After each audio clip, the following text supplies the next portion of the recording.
All right, so this section is on biotechnology. We're going to sort of wrap up genetics by talking about how we can apply it in a lab and some of the things that we're doing with genetic technology, such as analyzing crime scenes, cloning, gene therapy, all that kind of stuff. So we're going to start with cloning. So cloning has been around for a really long time.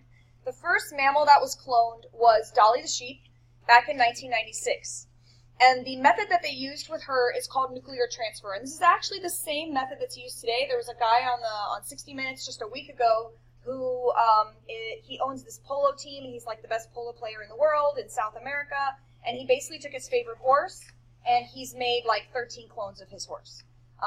So cloning is something you can also pay to have your dog cloned if you wanted to. Like, this technology is something that is available and it's out there. So here's how nuclear transfer works. You take an egg cell from a female. You take the nucleus out of the egg. So it's an empty egg with no DNA. And now you put into that egg cell DNA from the donor. In other words, the organism you want to clone. So in the case of Dolly the sheep, they actually used an intestine cell from an adult sheep that was 6 years old. The polo guy, he used skin cells from his favorite horse. Once you put that nucleus from the one you want to clone into the empty egg, you shock it with electricity, and then you implant the fertilized egg. That sort of tricks it into turning all the DNA on and thinking it's a fertilized egg. You then implant it into a surrogate mother who will actually carry the baby and give birth to it. And then the baby will not be a clone of the empty egg. It will not be a clone of the surrogate mother. It'll be a clone of the organism from which you took that original cell, the organism that you got the DNA from. And so that is what basically happened. So this is Dolly the sheep. She was born in 96. She grew up and had her own baby. So there's Dolly and her baby. And today you can actually go see her in a museum. She has been stuffed and she is on display. Now, she did not die because of her cloning. She died of a lung disease. But she did show some problems, one of which was arthritis. And so there's a lot of questions about, is it really safe if you make a clone from a 6-year-old sheep? Are the telomeres shorter because the original cell was 6 years old? Is a cloned animal going to live as long as the original? The guy that owns the polo team claims that he's got no problems. His horses are now, I think, 11 or 12 years old, the oldest ones. But a horse lives 25, 30 years, so maybe he just doesn't know yet. But that is a question we have, is a clone really as good as the original, or is it like a photocopy that, every time you make a copy, it's not as good? All right, the second thing, beyond cloning, is what's called transgenics. And this is where we take DNA from one organism and we put it into another. So we basically take DNA from one organism. For example, let's say in the lab today, we are transforming bacteria. So what are we actually doing? We are taking the gene from a jellyfish, and we are putting that gene that codes for making a glowing protein into bacteria. So we're basically creating what's called a transgenic organism, an organism that has DNA in it from at least 2 different organisms, its own and then different DNA. And I showed a video in class, which will be in the playlist, on these salmon that are FDA approved to be sold, and they actually have genes from an eel and a different kind of salmon in them, and it makes them grow faster. So the DNA is actually called recombinant DNA. When you mix the DNA from 2 organisms, the DNA is called recombinant DNA, and then the organism is called a transgenic organism.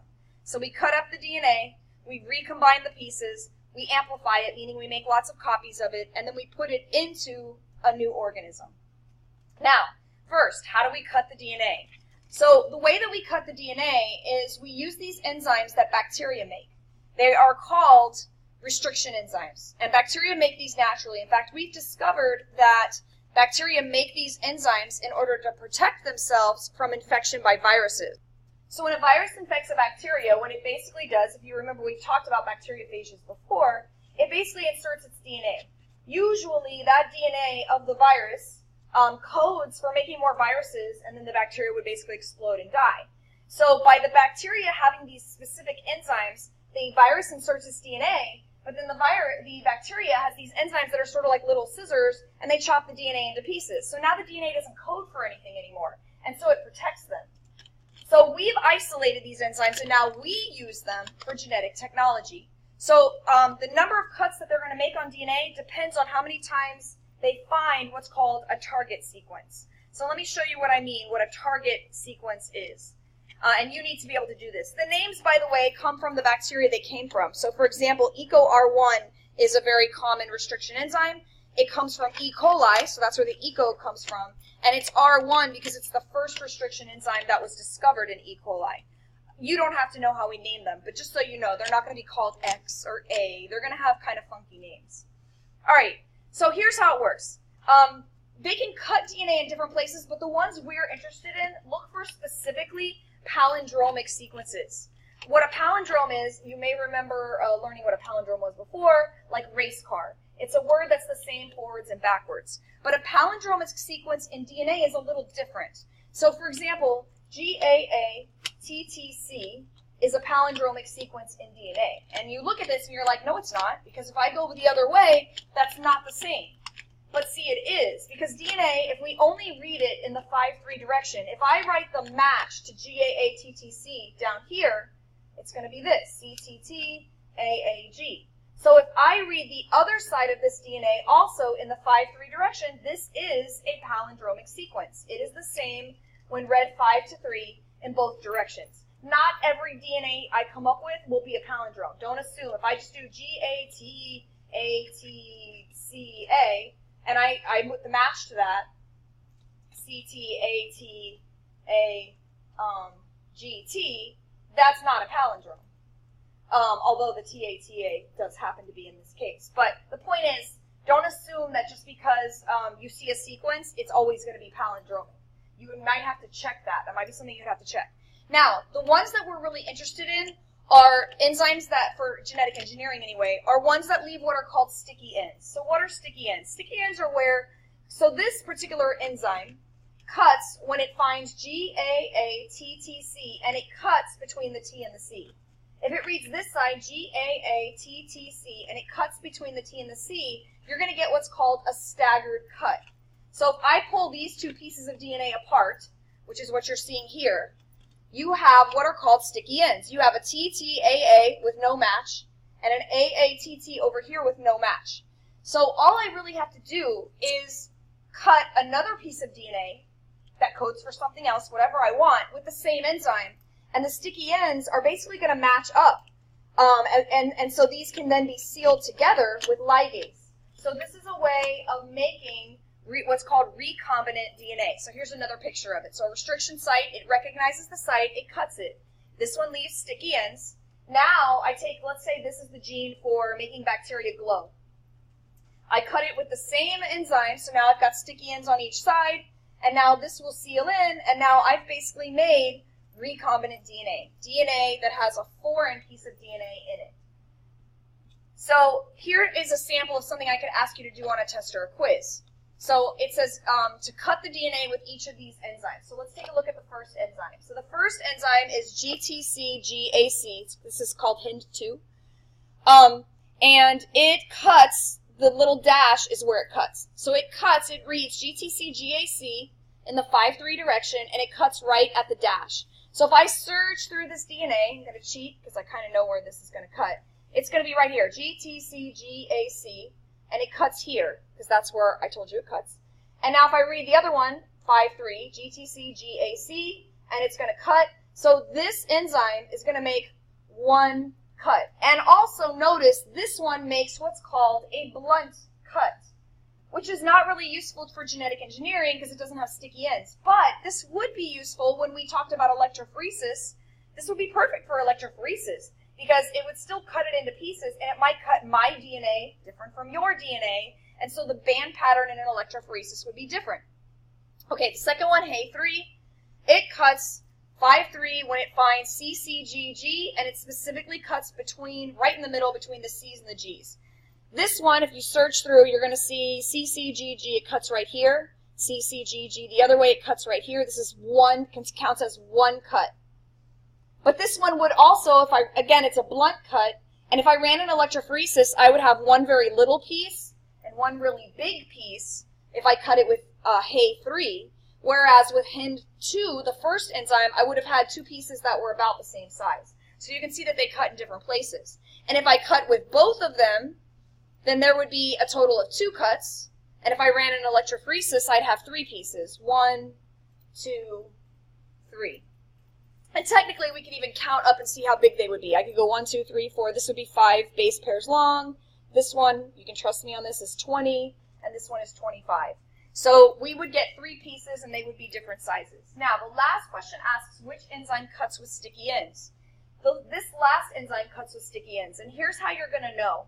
First, you want to make sure it's a palindrome, which this one is, but we can double check it. GGATCC. So if I read that 5-3, is it the same? Yes, it is. CCTAGG, read this way, CCTAGG.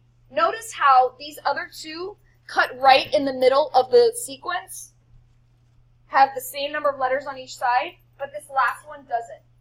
This one's going to make sticky ends because it cuts off to the side of the sequence. Let me show you what's going to happen. So we're going to look for CCTAGG, and you're going to see it right here, CCTAGG, and we said it cuts between the G's. Read it the other way, CCTAGG, and it cuts between the G's, and here's what it's going to do. So this is going to make a staggered cut, and it's going to leave sticky ends. There's going to be little pieces hanging off each side. It actually cuts over here also if you're filling out the outline. CCTAGG, and it cuts between the G's. CCTAGG, cuts between the G's. So this one would basically give us 3 pieces of DNA, and this piece in the middle would be perfect for inserting into a bacterium because you would basically have this sticky ends hanging off both sides. So you could stick this right in the middle of another piece of DNA as long as you cut that other piece with the same enzyme. Now understand, we've found hundreds of these different enzymes because you might say, well, how do I know if this is the gene I want that this enzyme is going to cut on both sides of it like I want it to? You don't. That's part of what scientists do is they go, I want to isolate the gene to make human insulin, and let me just start investigating different enzymes and see if I can find one that will cut on the 2 sides. So that's part of the research is finding an enzyme that will properly cut it so you can use it. Now, the next thing is, once we cut out the DNA we're interested in, now you know how we cut it, how are we going to put that into another organism? Well, the thing is, what we usually use is something called a plasmid. Bacteria have circles of DNA. Remember, they have a big loop of DNA. But they also have these little pieces called plasmids. Plasmids are actually used by bacteria. A lot of times they have things on them like antibiotic resistance genes. But they're tiny. This is the great part about plasmids for a bacteria. They're a little piece. This is their ginormous DNA. This is their little plasmid. It's so small that they can even hook up with another bacteria and pass a copy of their plasmid to other bacteria. This is how bacteria make other bacteria resistant to antibiotics. They literally pass these little plasmids on.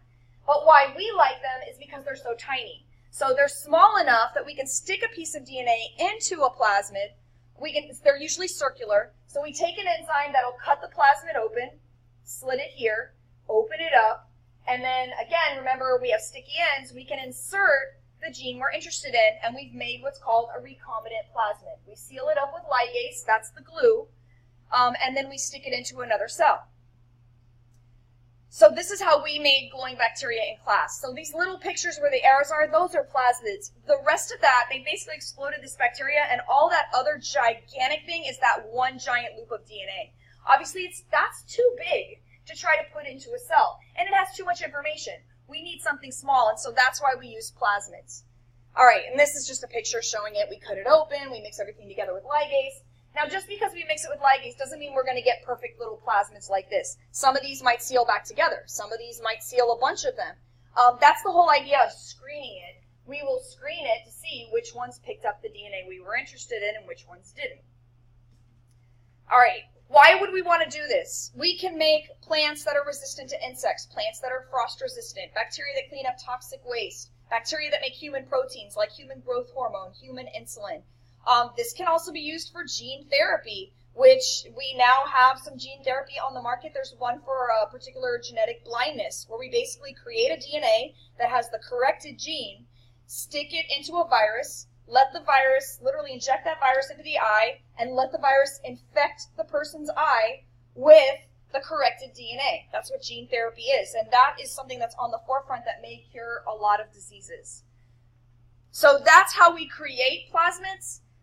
This next slide, I'm going to run out of time here. So my next one, I'm going to talk about how do we get a bacteria to eat the plasmid that we've made.